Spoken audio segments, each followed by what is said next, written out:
लालगावची ही गोष्ट अंगावर अक्षरशः काटा आणणारी आहे. चला सुरू करूया.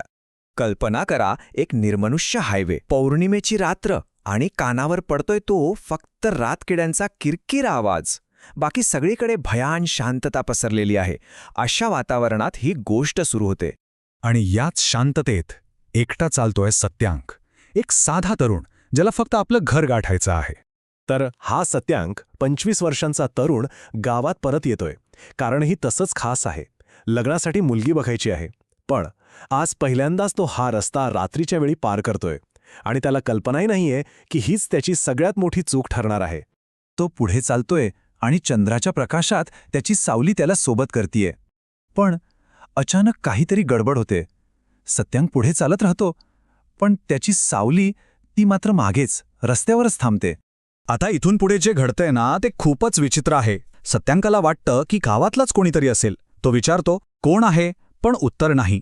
तो मैत्रिणी हात हलवतो आणि समोरची आकृतीही अगदी तसाच हात हलवते. तो एक पाऊल पुढे जातो तर ती आकृती एक पाऊल मागे जाते. म्हणजे अक्षरशः ती त्याची नक्कल करत होती. आणि त्याच क्षणी सत्यांशच्या काळजात धस्स होतं. तो खाली बघतो आणि त्याला स्वतःची सावलीच दिसत नाहीये. जर त्याची सावली तिथे नाहीये, तर मग ती आकृती ती नक्की आहे तरी काय? तो नक्कल करण्याचा खेळ आता संपला होता. ती मानवी आकृती अचानक एका राक्षसी लांडग्यात बदलते. लाल भडक डोळे आणि ती सरळ सत्यांकवर झडप घालते. ही फक्त सत्यांकची गोष्ट नाहीये, ही तर फक्त सुरुवात होती. लाल गावावर जे संकट आलं होतं ते यापेक्षा कितीतरी मोठं आणि भयानक होतं. दुसऱ्या दिवशी सकाळी लालगावमध्ये अक्षरशः दहशत पसरते. कारण सत्यांक हा काही पहिला बळी नव्हता. गेल्या एका महिन्यातला तो 16वा बळी होता. 16. सगळे गावकरी जमतात आणि गावचे वडीलधारे डुंकुराबा त्यांना एक धक्कादायक गोष्ट सांगतात.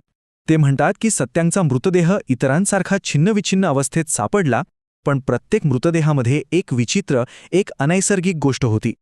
ती गोष्ट म्हणजे त्या मृतदेहांना सावलीच नव्हती.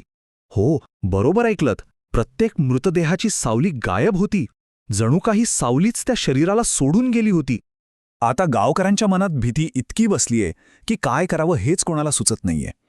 आणि अशातच गावात एका काळ्या जीपमधून मदतीचा हात पुढे येतो. ही आहे समर्थ आणि त्याची टीम. समर्थ एक पॅरानॉर्मल एक्सपर्ट, सोबत त्याची हुशार सहकारी मेनका आणि त्यांचा थोडा विचित्र मदतनीस गबलू. गावच्या पाटलांनी अक्षरशः शेवटचा उपाय म्हणून यांना बोलावलं होतं. गावकरी जे घडतंय त्याने पूर्णपणे गोंधळून गेले आहेत. पण जेव्हा ते समर्थला ही सावली नसलेल्या मृतदेहांची गोष्ट सांगतात, तेव्हा समर्थच्या चेहऱ्यावर आश्चर्य दिसत नाही. त्याला लगेच कळतं की हा सामना नेमका कोणाशी आहे. आणि मग समर्थ त्या अज्ञात प्राचीन शक्तीची ओळख गावकऱ्यांना करून देतो.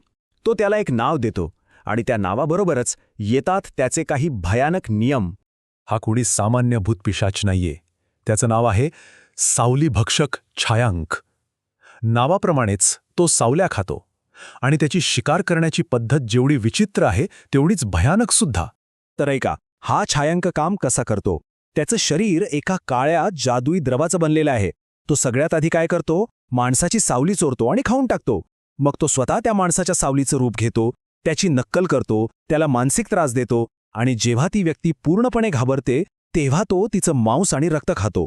आणि हे सगळं तो फक्त रात्रीच्या अंधारात करतो. शत्रू कोण आहे हे तर आता कळालं होतं. आता वेळ होती शेवटच्या लढाईची.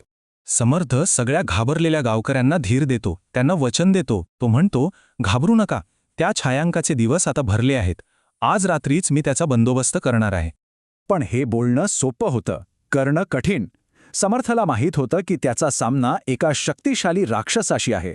म्हणूनच तो लढाईच्या तयारीसाठी गावाच्या कार्यालयात जाऊन ध्यान करायला बसतो. ही एक अशी गोष्ट आहे जी तो फक्त सर्वात मोठ्या शत्रूंचा सामना करण्यापूर्वी करतो. यावरूनच आपल्याला कळतं की पुढची लढाई किती भयंकर असणार आहे. शत्रूची ओळख पटलीये. एक तज्ज्ञ त्याचा सामना करायला तयार आहे. पण प्रश्न हा आहे की जो राक्षस माणसाच्या अस्तित्वाचाच एक भाग म्हणजे त्याची सावलीच खाऊन टाकतो, अशा प्राचीन आणि शक्तिशाली राक्षसाला एक माणूस हरवू शकेल का?